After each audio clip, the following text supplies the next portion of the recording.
RTF Sports Talk. RTF Sports Talk.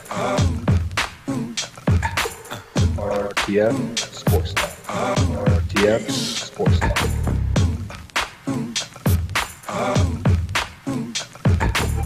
And now you've got yourself something funky. RTF Sports Talk. RTF Sports Talk. RTF Sports Talk. RTF Sports Talk. RTF Sports Talk.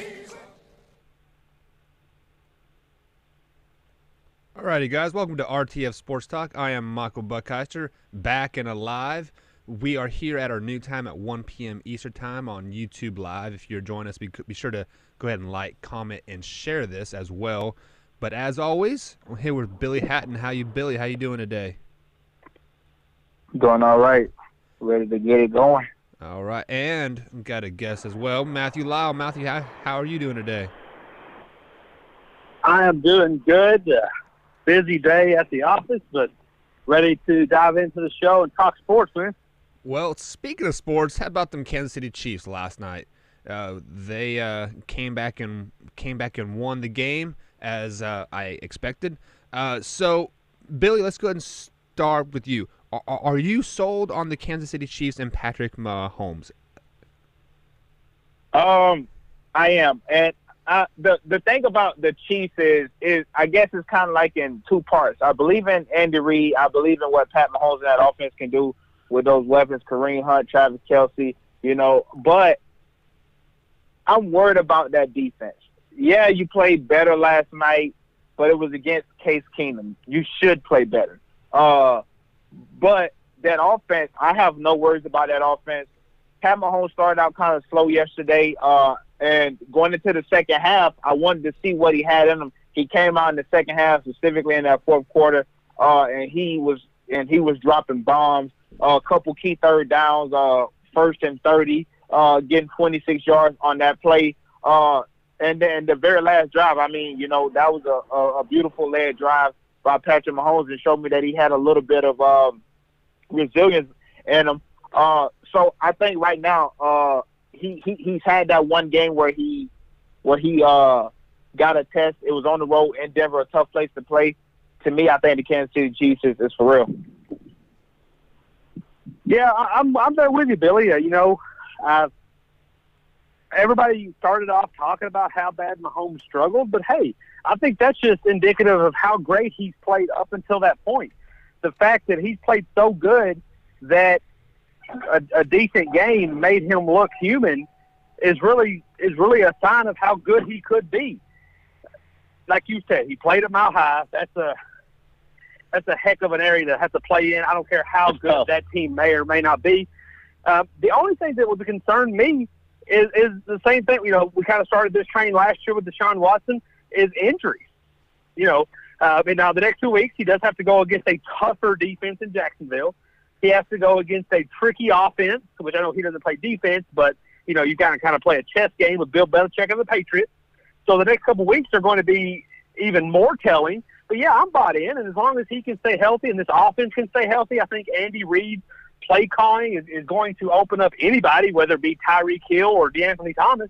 But yeah, I'm sold in for the moment, especially as long as everything stays healthy and he doesn't get in his own way, which he makes some great plays, but like if you look at the great plays, they don't really hurt. Like example last night when he threw that left-handed pass, worst case scenario, that just falls out of bounds and incomplete. When he came out, a lot of people called him Brett Favre. I don't see him making a lot of Brett Favre-like passes in the sense that he throws in triple coverage to a guy that makes a great catch. No, he makes some good plays to some guys that are pretty open, and I'm not trying to take nothing away from him. So if he was making some plays that I'd be like, oh, that's lucky, then I'd be concerned. But he's making plays that even if they didn't work, would just be on to the next down. I guess last night would have been a fourth down play, so that'd been a little different. And one thing is, and once again, I'm saying this, but I don't want to take away from the Chiefs. When you're a good team, breaks have to go your way to get to that Super Bowl. And I know that's a ways off. Last night, a break went their way. Yeah, technically that probably should have been a delay of game penalty. but it wasn't. And I'm not taking nothing away from the Chiefs and Mahomes because you need that to have a great season. So you mix that with what they've been doing. As long as he stays healthy, I'm bought in. Well, Matthew, let me stop you right there. Yeah, I definitely agree with that. Well, Matthew, let me stop you right there. That wasn't a delay a game penalty because, as the rules state, the back judge will see the clock go down to 0, and then they'll look at the center, and if the center is attempting to and the refs came out. Yeah, the refs came out today and said that they missed the call. I mean, it was a missed call. They missed it, but it happened. That happens in life. Okay. You know. Well, guys. I mean, as a Patriots. Go ahead. As a Patriots fan, we lucked out last year against the Steelers because, by all intent and purposes, the tight end made the catch. I'm not, like I said, I'm not taking anything away. Things like that happen, and the good teams benefit from it. The good teams take advantage of it. And like I said, I don't mean that. You got to take advantage of it. Yeah, you got another opportunity. And like I said, yes, I get the rule that he's supposed to look at the clock and then look back, but I watched it on replay. It was 0 for about a second and a half. So in my opinion, that was a missed call. But I'm not taking that away from the Chiefs because the Chiefs still had to finish that drive, and they did. And that's what good teams do, and that just furthers the point of me being bought in. All right, guys, and if you look at the top right of your screen there's a poll. The poll question is if the Kansas City Chiefs are going to win the Super Bowl, yes or no? So, Billy, the question rises to like you. Last year, the Chiefs started 9-0, and then they stumbled in the second half of the season. Do you see them actually putting a full season together after what you saw last night, or what is your realistic expectations of them moving forward? Well, realistic expectations, I could see them making to the AFC Championship game. I could see that if the cards fall the right way. For me, though, I just cannot discredit Belichick and Brady. I mean, we've seen this movie. They go 1-3 in September, 2-2 in September, come out in October and November and go like 8-0. It's like that's New England, that's Brady, and that's Belichick. So yeah, I mean, I can see them making a deep run in the playoffs, the Chiefs that is, because in the NFL you got to score points, and there's not many offense in the NFL right now outside of the Rams.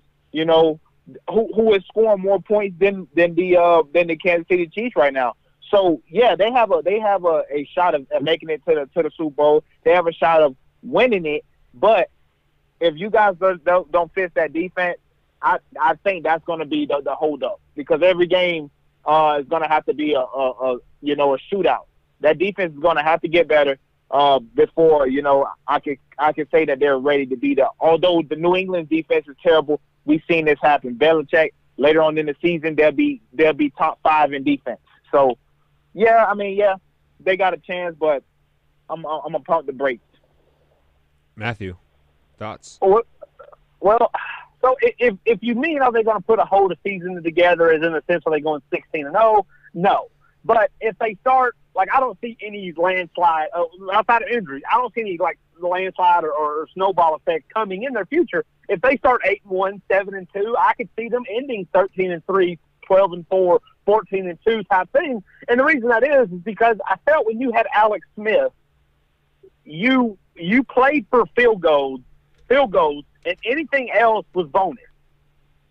I now feel like at any given time, this team can and probably will score a touchdown. Now, Billy brings up a great point about that defense, and he hit that on the head. I'm not going to belabor that point. Now, on this Super Bowl, for the most part, the NFL, you have to pay your dues to win the Super Bowl. Like, for example, New England, they've been there, they've done it, they win, they lose. Even Jacksonville, last year, they really came out of nowhere with that hot start, made it to the AFC Championship game, and was like, oh, this is what it takes to win. We didn't have it, now they do. Now, I don't know if they're going to win the Super Bowl, but now they're better for it. This year, I can easily see the Chiefs getting to the AFC Championship game. But I don't know if they quite, whether it be Mahomes, we talked about this with the Browns at the beginning of the season. they're a much better team, the Browns and the Chiefs, but there's something to be said about learning how to win.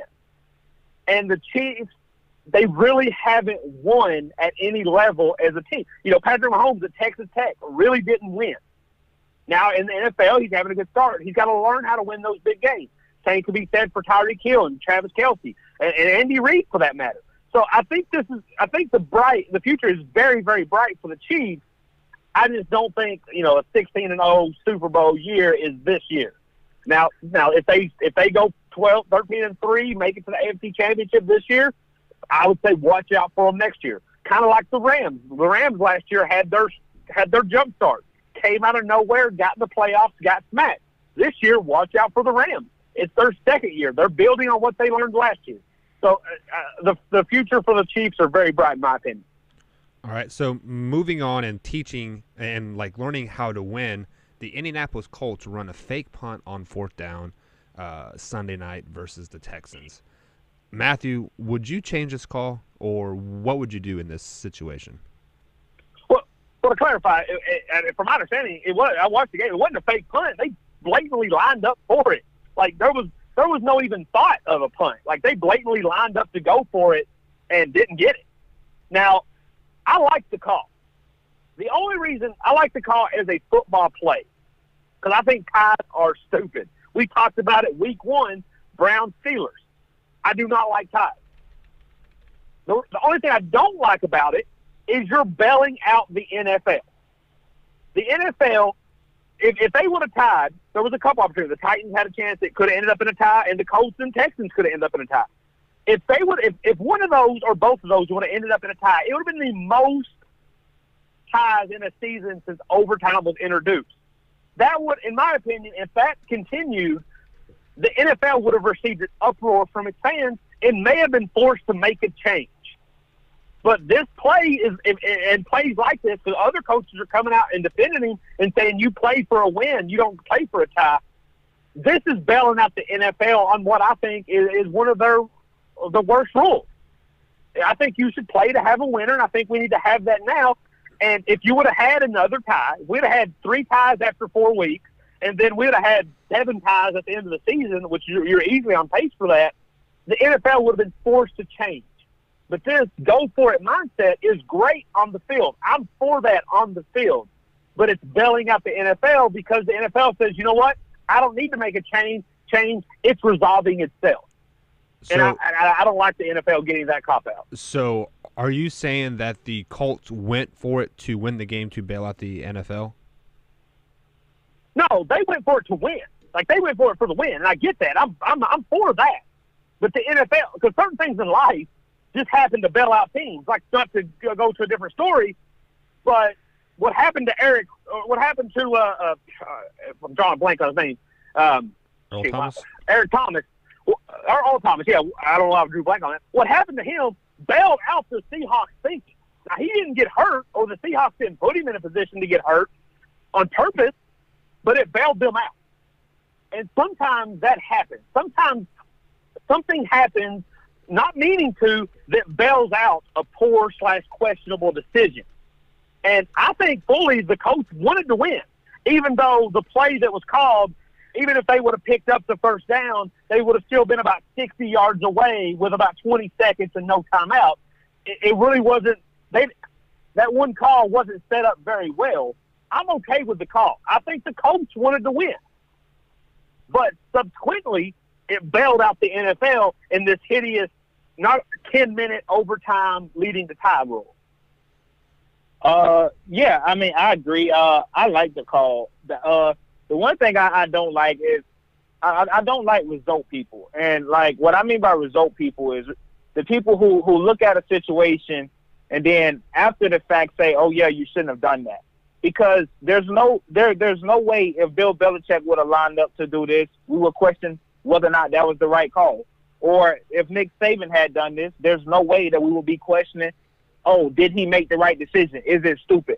I heard so many people yesterday over the airways talking about this, and they were literally outraged about it. And I'm like, it was a 4th down call. Nobody said anything about Mike Vrabel, who went for it on 4th and 2 in overtime.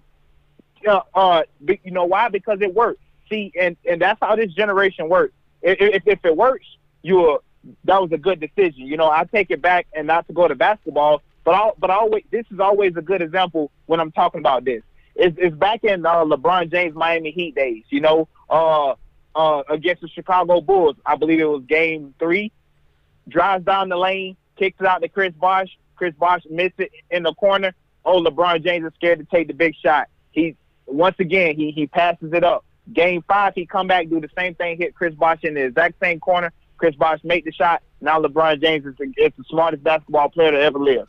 I hate those people because you're basing your decision off what was the end result, you know. And to me, he's trying to win the game. And to Matthew's point about bailing out the NFL, no, it wasn't intentionally. But what he's saying is he know that there's a potential for a tie because the NFL have no way of crowning a winner, i.e. NCAA. So he's saying my best choice is we're either going to lose this game or we're going to go win this game because I'm not dealing with a tie. I like the call. I don't see what the big outrage was. The real problem that I hear nobody talk about right now is Andrew Luck can't throw a 5-yard pass without hitting a guy on the foot with it instead of hitting him in his numbers. Because maybe if he hits him in the numbers, maybe he catches that pass. But everybody talks about the head coach. I'm sure his players love that idea. Andrew Luck came out and endorsed that. So, I mean, I have no problem with the call. Well, and to add what you're saying there, Billy, I'm also the same with you. Like, the results-driven mentality I don't like. And I also don't like the mentality, and I'm not saying that you were alluding to it, you just kind of brought it up to me, and what you said made me think of it. Andrew Luck made a lot of great passes that game. He also made he had 4 touchdowns. Yeah, the defense made a lot of mistakes. Maybe if you make one less mistake somewhere else, you don't even need to be in that situation. That goes for both teams. So that's one reason I'm not so hard on that play, because if Andrew Luck or maybe another receiver or a coach or a defender or a defensive lineman didn't give 100%, maybe if there's one other play that you change somewhere else that we will never talk about, this game is not even necessary. But here we are, and exactly, and that's why we're going to talk about this, or using a timeout where you shouldn't. So I'm all for the play. I just hate that the NFL gets to sit back and say, see, we don't need to change the rule. It works itself out. I definitely agree. So let me pose a question to you guys. The competition meeting, or the competition team is meeting about the quarterback rule. I believe it's this week, actually, that they are meeting about the rule is too tough. They need to adjust it and that kind of thing. Do you think if there would have been another tie this week, they would have been having a meeting about the ties as well?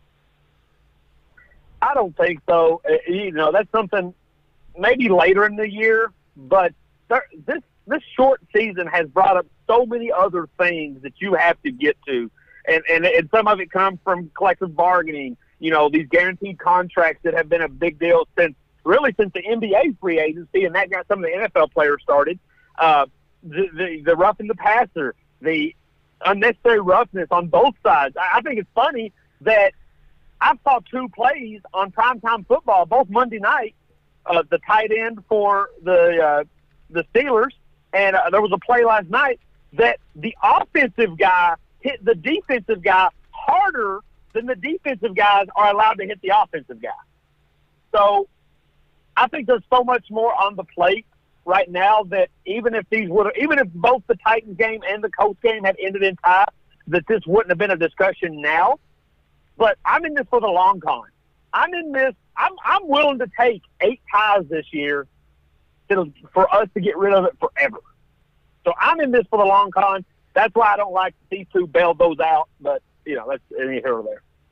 I think it'll start the discussion. Will they probably be meeting? No, but I'm sure back and forth they'll be rumbling. Also, I don't think that they'll be able to change any rules right now, because I think the overtime rules right now are already kind of every week there's somebody forgetting that, oh man, if this team kick a field goal, they don't actually win the game because the other team still get a chance to score or kick a field goal because they kicked the field goal and didn't score. So I think right now to change rules mid-season, and now you have to say, well, now when the game ends, somebody still has to win.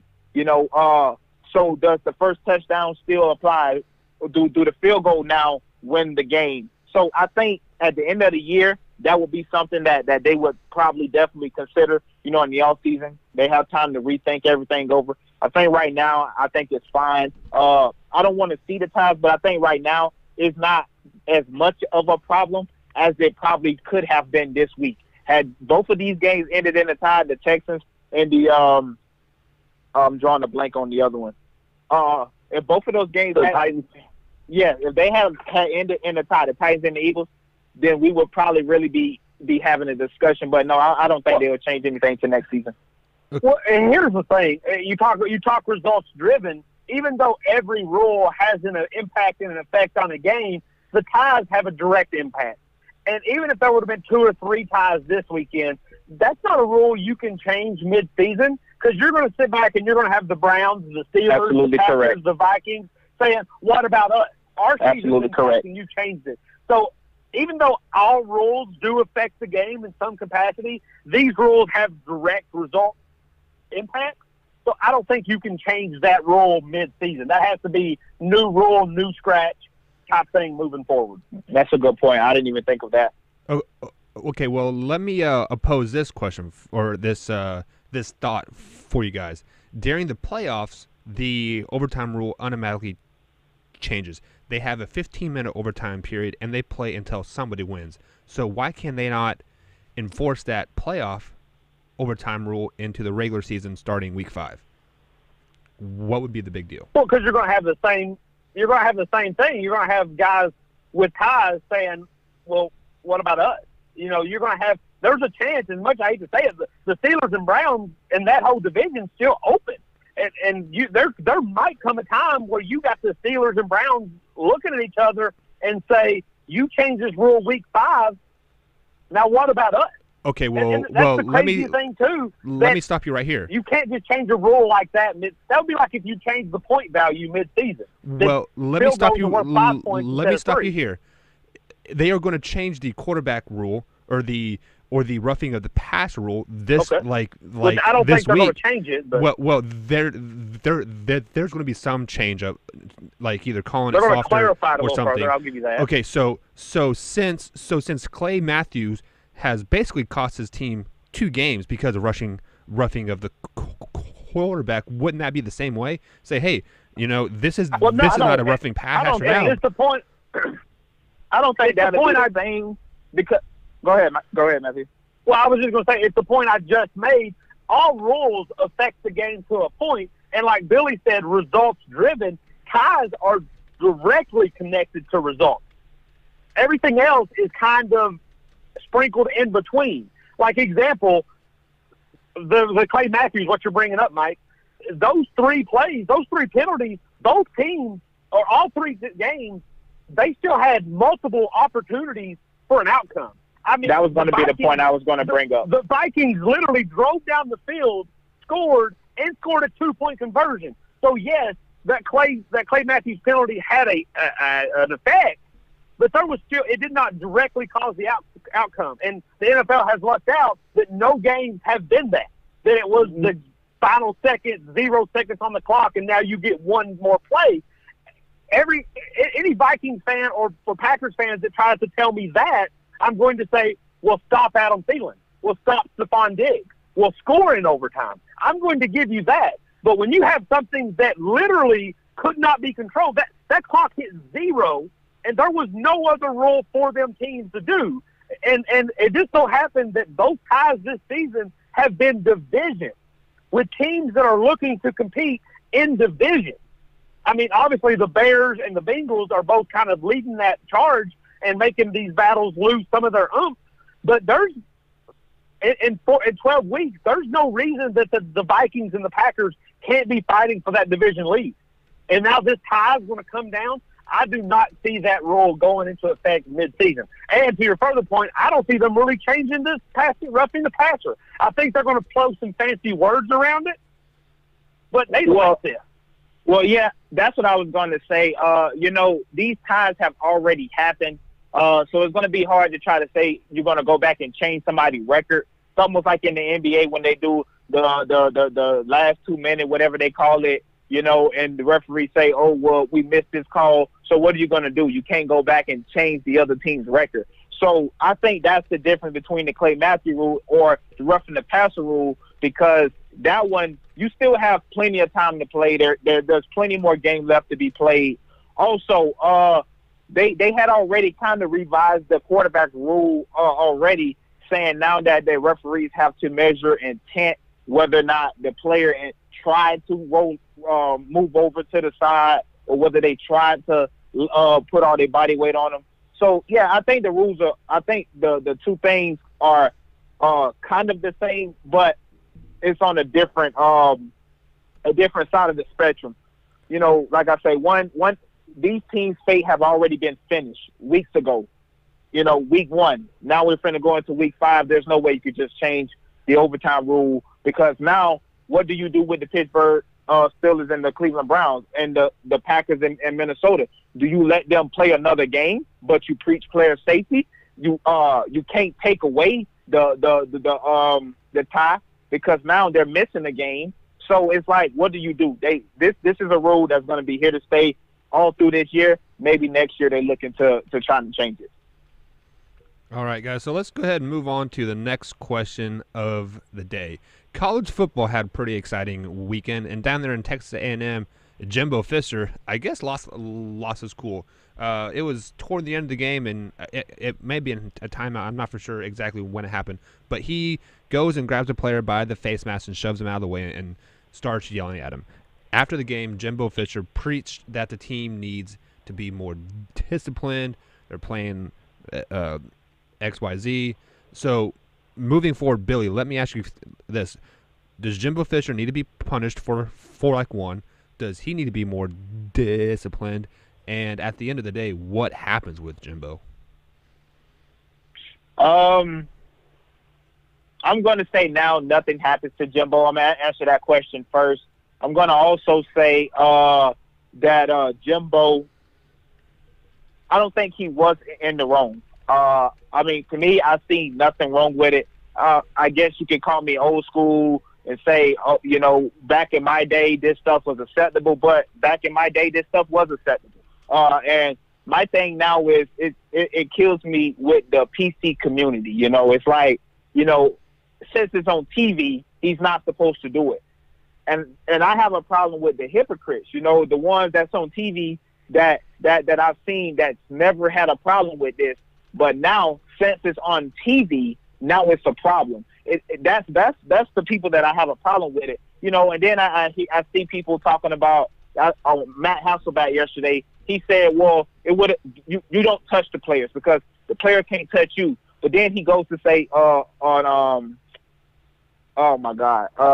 Will Kane, he asked him, so what if he grabs him by the shoulder pads and do the same thing? Would that be a problem? He said no. So you can't have it both ways. If you say don't touch the player, then don't touch him at all. Even grabbing the shoulder pad should be off limits. To me, I've seen no malicious intent. Even Jimbo Fisher said in the press conference when they asked him about it, he said, I didn't yank him, which he did. That was a lie. But then he also said, I pointed to his head to tell him he got to be smarter. And if you watch the video, that is what he did. He pointed to his head, tapped him on the head with one finger, obviously to say you got to be smarter than that. So to me, I'm all about context.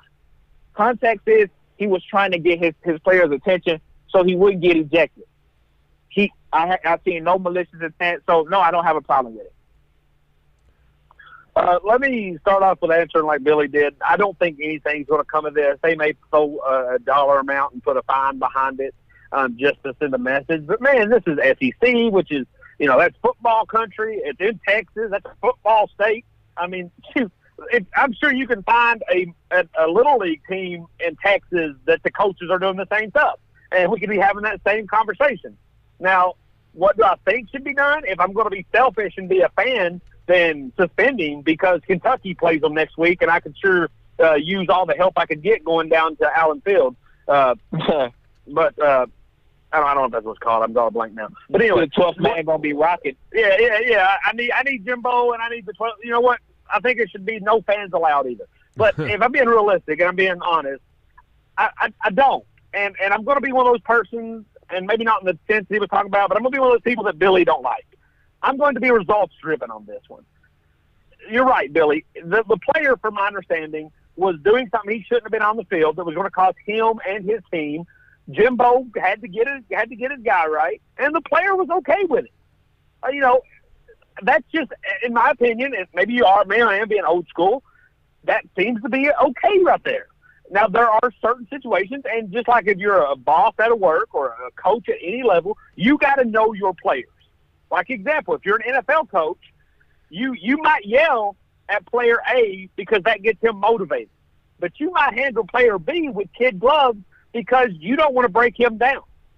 I'm going to trust, based on how this all came out, and the kid seems to be okay with it, the kid's family seems to be okay with it, the person that's hardest on himself is Jimbo in the media. I'm going to go out on a limb and say Jimbo knew what it took to get this player's head right.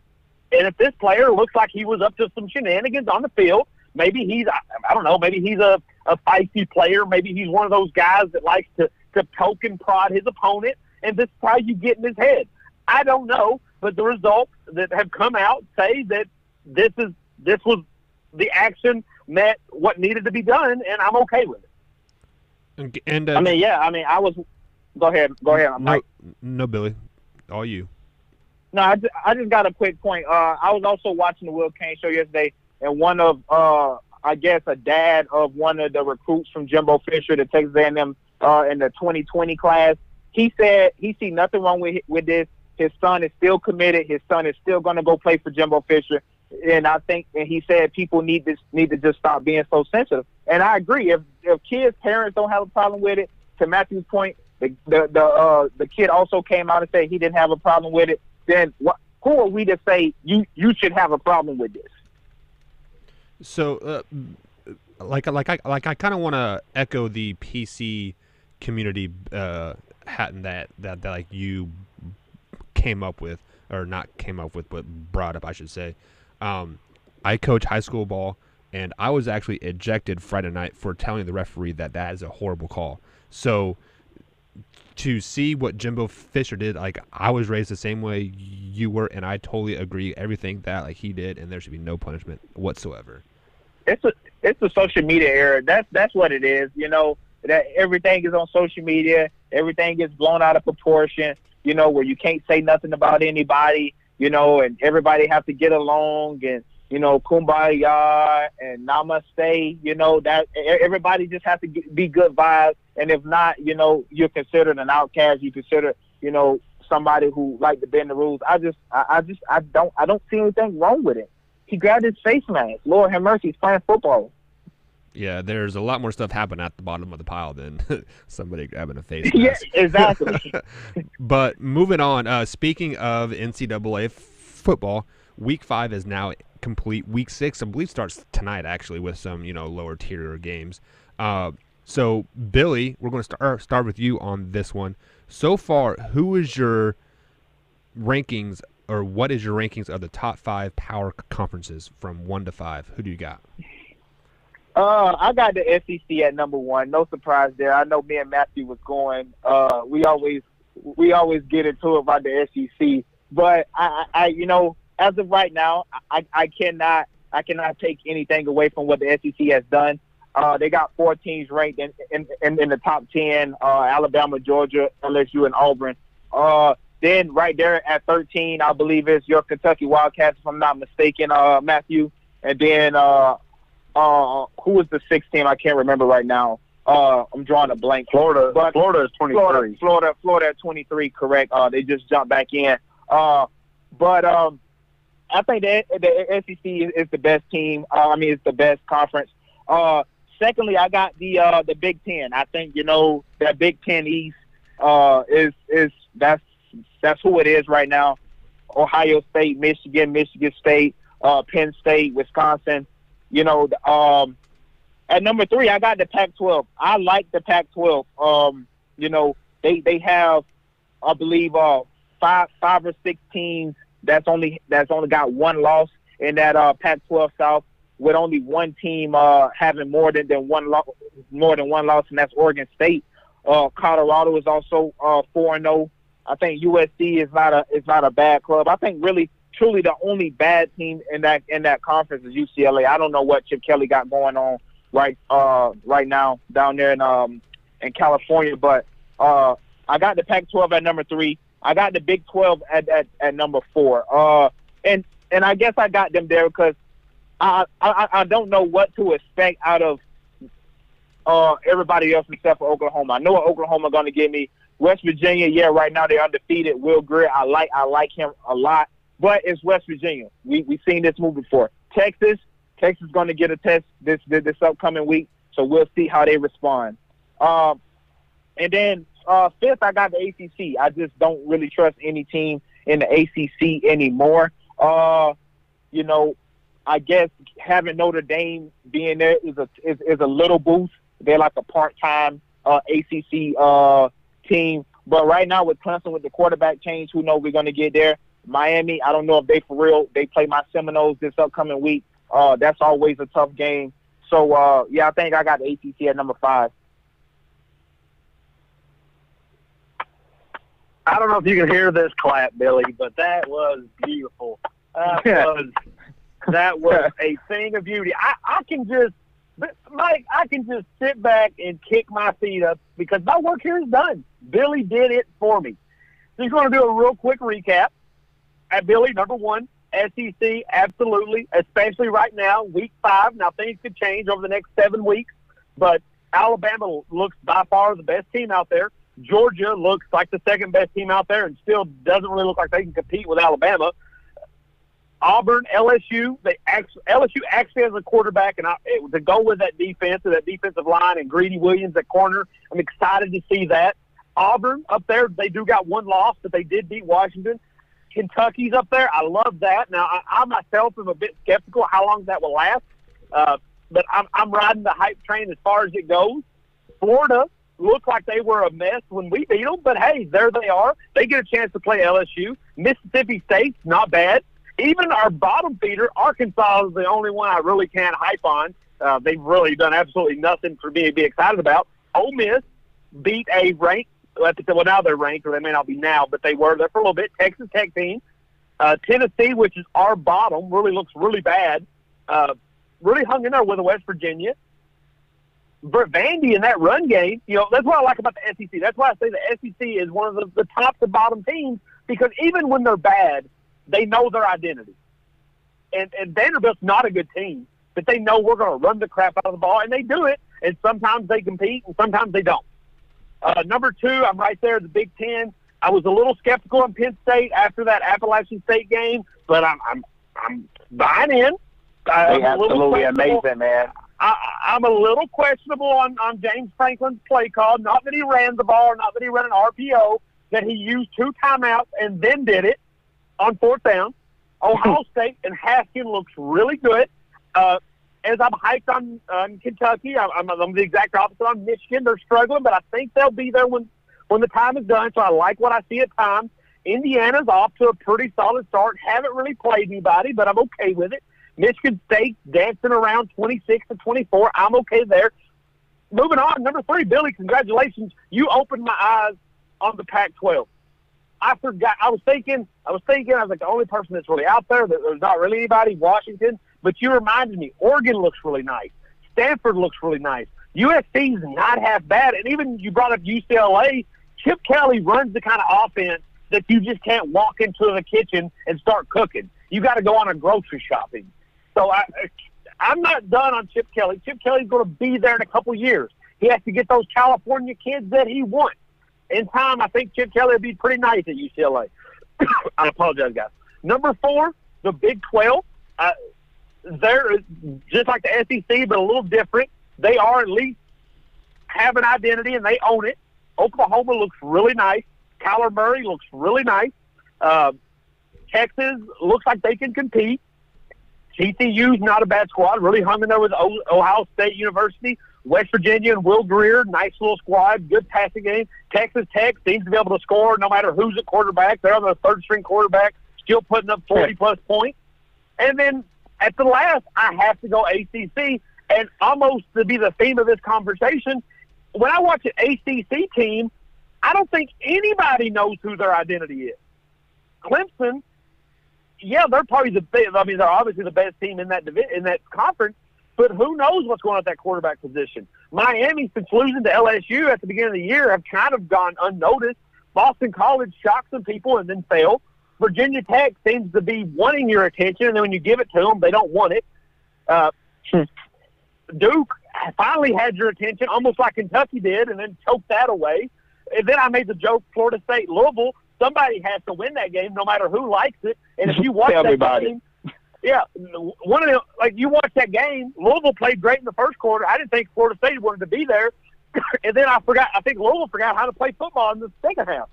So, that's why you got to follow my Twitter, man. I'll letting it have it. Well, so there you go. I mean, I don't know. The ACC just does not look impressive to me at all. Georgia Tech's getting smacked by almost everybody. I don't know what Wake Forest has got going on. So I'm right there, Billy. I'm glad you're speaking with a little bit more sense. You convinced me on that the move into the Pac-12 up to that 3 seed. Because the way the season's gone this season, college football, if you don't say the SEC at least right now is number one, you're going to come across as a hater. I'm glad you didn't. Yeah, that's the problem. I am at peace here. All right, guys. So, quick question for you: who is the best team in college football right now? Oh, that's Alabama. No. Listen, Alabama. Listen, Alabama third strings could probably beat just about anybody. Except for Kansas State. You got, dude. Look, this for comparison. He said K-State. The running back for Mississippi State went into K-State and put up 200-plus yards rushing. That same individual came into Lexington against Kentucky and had 6 yards rushing. He got lucky. We got a little Kentucky, Kansas State. Rivalry. But I mean, Alabama, let's face it, we've talked about it, whether right or wrong, whether they deserve to be in the Final Four, they're always there, and their defense and their run game gets it done. And now they have a good, at least at the college level, I'm not ready to anoint him in the NFL, but at the college level, they have a really, really solid quarterback and a backup that has bought in. When he played last week, when Jalen Hurts played last week, he basically kissed his red shirt and extra year of eligibility goodbye. And that means volume to Nick Saban. Exactly. That means he has bought into that program, that team, winning that ring. I don't know if anyone's stopping them, and by stopping them, I mean even coming close. I don't know if Georgia can duplicate the great games they gave us last year. It might just be hideous from kickoff. Yeah. Now, the only thing I got to say for you SEC haters or people who don't like the SEC, and I don't mean like hater as a negative term. I mean hater as in I'm tired of seeing the SEC. Let me ask you something. That'll be me. If LSU beats Bama, and then LSU and Georgia is in the conference championship game, and Georgia beats LSU, and now you have a one-loss Georgia, you have a one-loss LSU, and a one-loss Bama, my friends, you are not keeping Bama out. I'm just going to say that right now. Bama has beat teams by 60 so bad, Bama's in it, and whoever won the SEC's in it. And you know what? Depending on what Notre Dame and everybody else does, they might just let LSU in. So listen, man. Go ahead. I'm just saying, if you're an SEC hater or you're tired of seeing the SEC, root for Bama. Root for Bama to destroy everybody. Because let me tell you, if Bama doesn't destroy LSU and LSU looks consistent, looks like a decent team, they might just get in with them just because of that. They might look at LSU. So if you're an SEC, as weird as this sounds, if you're an SEC hater or you're tired of the SEC, roll Tide, baby, because you need them to destroy everyone. So Auburn, LSU, and Georgia has no credibility and gets left out. Because if any of those teams have one loss and beat Bama or even compete with Bama, Bama's so good this year, they're going to drag them in. I'm just saying. All right, guys. Yeah, it's not even close, man. Well, so we actually had this conversation on Big Blue Breakdown last week. Do you think Alabama can beat the Jets?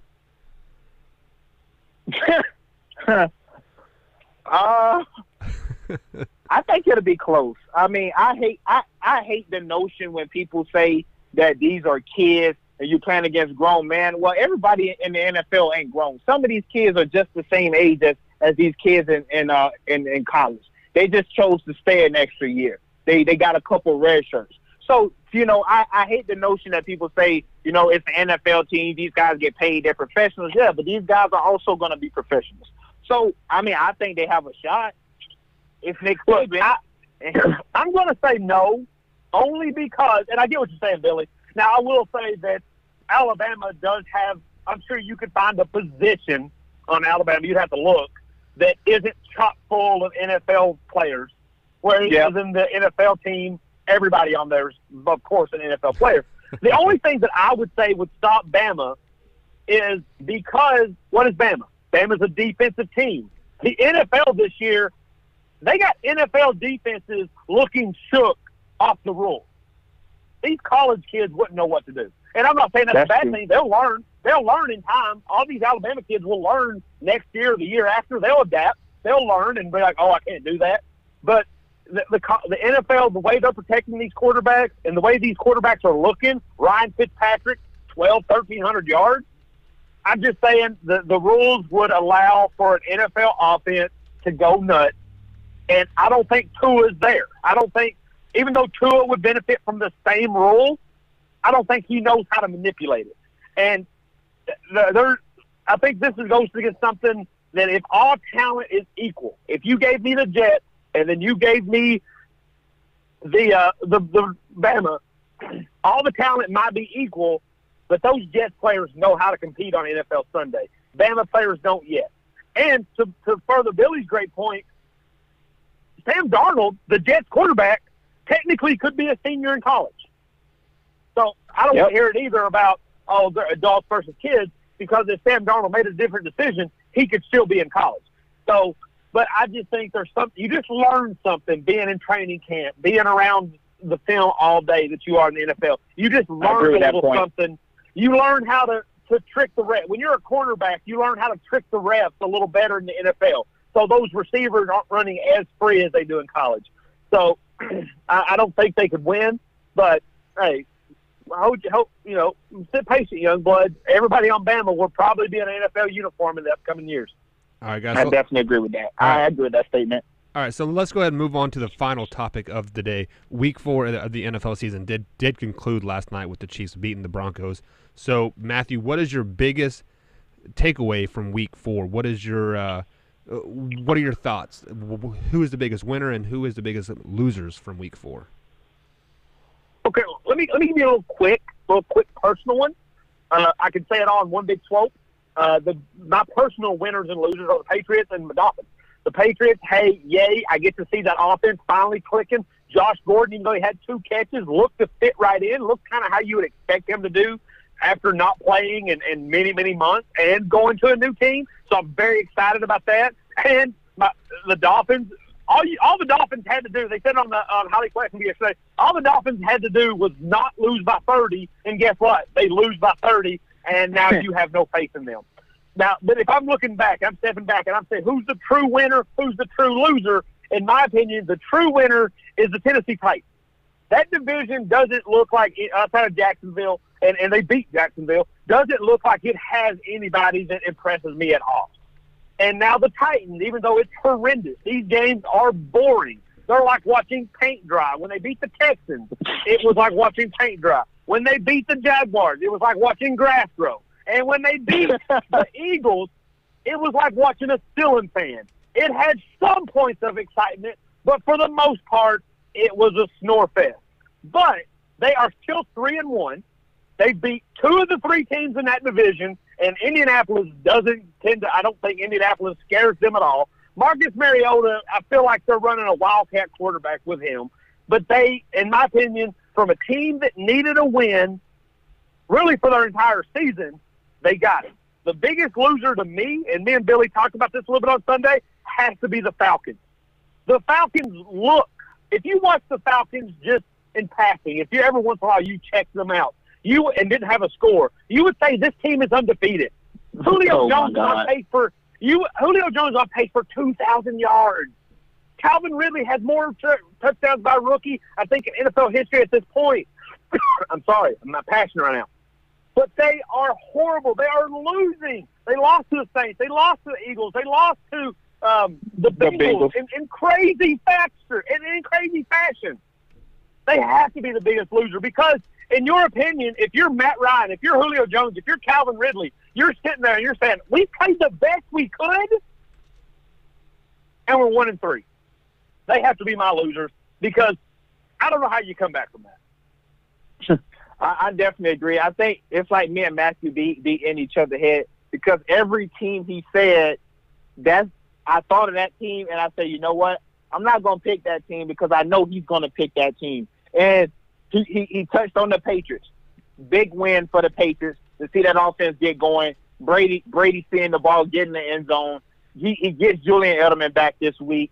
Gronkowski can't be quadruple coverage no more for the rest of the season. Look for him to have a big, second quarter of the year and on through. And the Dolphins, I mean, listen, man, I seen a guy on Twitter. They were talking about, he was saying, hey, listen, we first in the division, and we're going to beat the Patriots, and we're going to win that division and go to the Super Bowl. And I'm like, you do know that y'all are the Dolphins, correct? Like, y'all are the Dolphins. And what did the Dolphins do? Go out there and lose by 1 million, And then, I thought about the Atlanta Falcons. We talked about that, as you noted. But I went with the Pittsburgh Steelers, and I went with the Pittsburgh Steelers for a few reasons. One, right now, I think they should be in panic mode. Although, the people that's at the top of that division, I don't think any of us kind of really expect them to be there towards the end of the year, although Baltimore and Cincinnati is playing some amazing football. Andy Dalton has that offense rolling. Joe Flacco and that team, that defense, those boys are looking nice. But I look at the Steelers. Le'Veon is coming back after Week 7. That's what they say, but Week 7 is their bye week, so his first game back officially will be Week 8. But I'm just looking at their schedule right now. They got to go play these Falcons, next Sunday. And the Falcons, Matt, like you said, Matthew, you're just looking at, what you see on the field, no score, that offense. Matt Ryan is having the year of his life. I think he's at 10 touchdowns, 2 interceptions right now. Calvin Ridley got 5 touchdowns over the past 2 weeks. I mean, he's looking like, Sanu is starting to get right. And as you say, Julio is being Julio. He just hasn't scored a touchdown yet, him or Odell Beckham.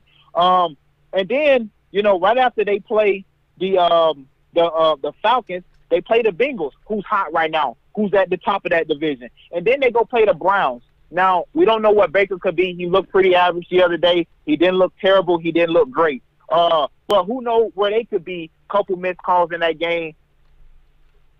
Who knows where the Browns could be at that point of the season? Do Le'Veon play that first week back? How many carries do we get? Do we even suit up at all? I think there's a lot of questions surrounding that team. And then they go play the Ravens and then the Panthers. Those are not easy games. So I think right now, loser, definitely the Steelers. Winners, Kansas City Chiefs. To go to Mile High, win that game, stay undefeated. Patrick Mahomes still looked like he's the guy. He looked pretty shaken in the first half, came out in the second half and played amazing. So I think the Kansas City Chiefs and their fans have to really be, patting themselves on the back, or not really patting themselves on the back, but giving their quarterback and giving their team a hand clap for coming out of Denver with a win. So I think I was going to pick the Titans as well, Matthew. That's why I know me and you, it's like me and you are the same people. But that division is so wide open, I don't trust any of those teams in that division, so I didn't pick them.